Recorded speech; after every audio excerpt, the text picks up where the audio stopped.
The phone vibrated once on the kitchen counter. Not a call. A message.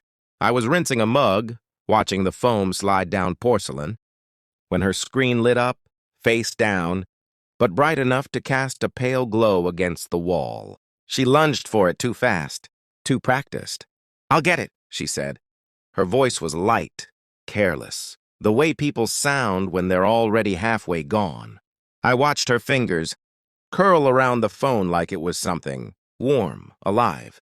She turned away from me, shoulders tightening, and in that small movement, something old inside me went silent. I didn't ask who it was. That was the first mistake she made, thinking my silence meant ignorance. She smiled when she turned back, kissed my cheek, said she was meeting a friend later, said I'd understand. I always understood. That's what made me too safe. She told me a week later, not all at once. She never did anything directly anymore. She said she felt numb, said routine was killing her, said I was reliable, predictable. She said she needed excitement. There was a name she didn't say, a shape she avoided, a gap in every sentence where the truth should have lived. I nodded, asked questions that didn't matter. Watched her pack a small bag with shaking hands she tried to hide. "You're a good man," she said, almost apologetic. "But I don't feel alive with you." Alive. As if I'd been the one holding her breath all these years. I stood in the doorway as she left, the click of the lock echoing longer than it should have. The apartment felt cleaner without her, emptier, honest. That night I didn't sleep. I cataloged details instead. Her sudden gym sessions, the new perfume, the way her laughter had changed, sharper, louder, like it needed an audience. I didn't need proof yet. I needed certainty. I became patient. Patience is misunderstood. People think it's passive. It isn't. It's predatory. I pulled phone records under the guise of closing shared accounts. A number appeared too often. Late nights. Early mornings, always when she thought I'd be asleep. I watched social media like a stranger would. No emotion, just patterns. The same bar. The same city lights. A man's watch in the background of a photo she cropped too tightly. I didn't confront her when she came back for more clothes. I poured her coffee, asked about her mother, let her relax. Inside, I was building a timeline. When you love someone long enough, you learn their rhythms, their tells, the way they lie by omission. She wasn't even good at it. The truth arrived quietly.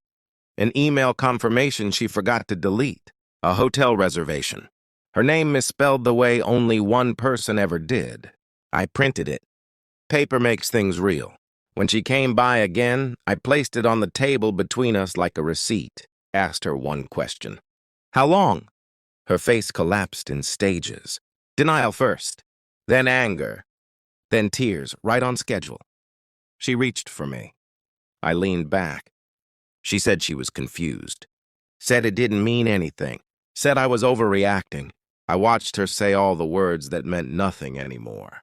I felt nothing. That terrified her more than my anger ever could have. A month passed. That's how long excitement lasts when it's built on escape instead of substance. She started calling again. Late at night. Early mornings. Same hours as before, just reversed. She said she missed the way I listened. The way I made her feel safe. I let the calls ring. When she finally showed up at my door, eyes red, voice shaking, I didn't invite her in. She said he was reckless, unreliable, said he didn't really see her. I smiled then. Just once. "I know," I said.